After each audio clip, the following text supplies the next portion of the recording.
what's the challenge in playing against Syracuse's zone, in your experience? It's their zone. Coach Boeheim has really putting a lot of time into making it the way he wants, and that's pretty much probably all they practice defensively. So they do what they do, and they do it well. Usually you play a team that plays zone, they don't only play zone, and Syracuse does. So they play it a little bit differently than your average 2-3 zone, and there's some different gaps in there that you can find, and there's some other things that they do a good job of taking away. Because they extend their zone a lot, they do have a lot of length on the perimeter a lot of times with their zone. How much does it help that a guy like you at 6'8" can shoot from the perimeter, that you have length on the perimeter that can shoot you and Luke, for example? I think it's always big when you play Syracuse to have guys that can shoot the ball, guys that can make shots. There'll be times where you can find open shots, but it's not always just about shooting. They probably want you to just sit around the outside and chuck up threes, but there's opportunities to attack them, and I think being able to shoot will help us attack them down low and find some holes and try to get behind the defense a little bit. I haven't looked it up, but how have you personally played against Syracuse the last couple of years? I've done okay. I've had some games where I hit some shots, had some games where I missed some shots. So I've probably played them now 5 times in the last 2 years. So I've had some experience against them. Can it be frustrating, or maybe more so than anybody else, or it's just different? Just different. I wouldn't say it's especially frustrating.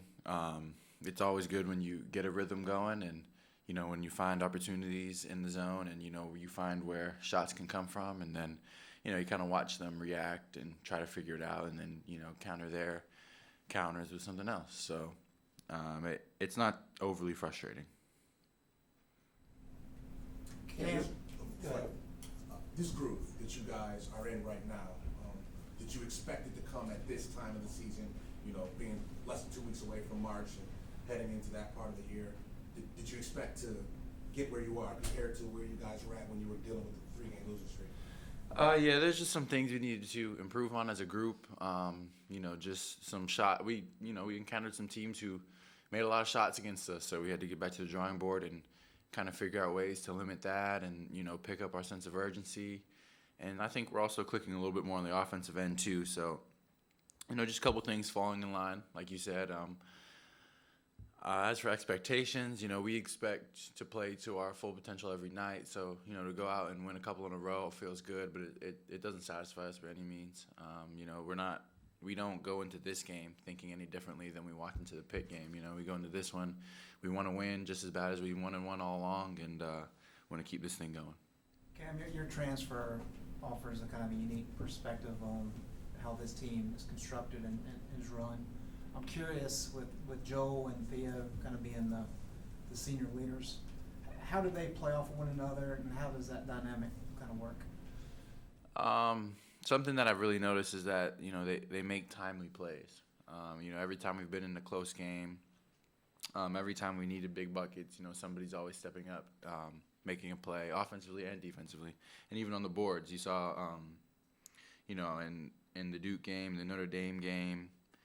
Even in the Louisville game, they were close at times. In the NC State game, the game was close at times, and we just kept making plays. And I think that's a big thing with this team, is that we have guys that are capable of making plays and stepping up to the moment.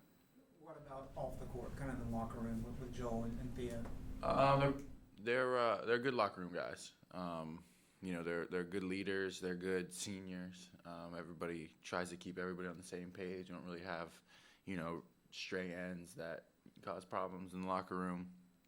And then, we got some guys that have won some games, so they know how to win, and they take the game very seriously. They work very hard, keep their bodies feeling well, and keep their skills, feeling well, and we go from there.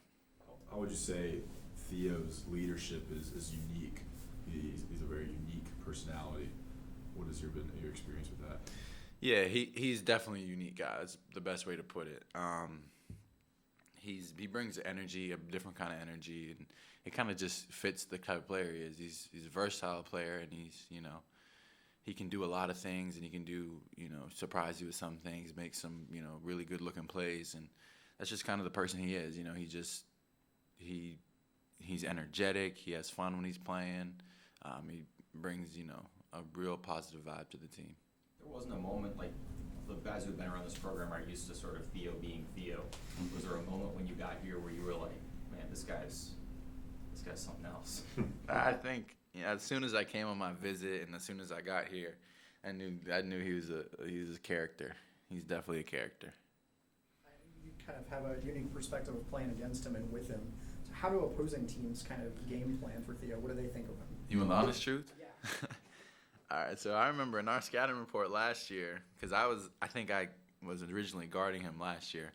We only played against him one time. He was hurt the first time we played him, but he was a guy that he's like, glue guy was what we called him. He could pass, make plays, good defender, but we wanted to challenge him to shoot. So I remember probably the first possession I was guarding him, he got the ball, and I just went right back and let him shoot a jump shot.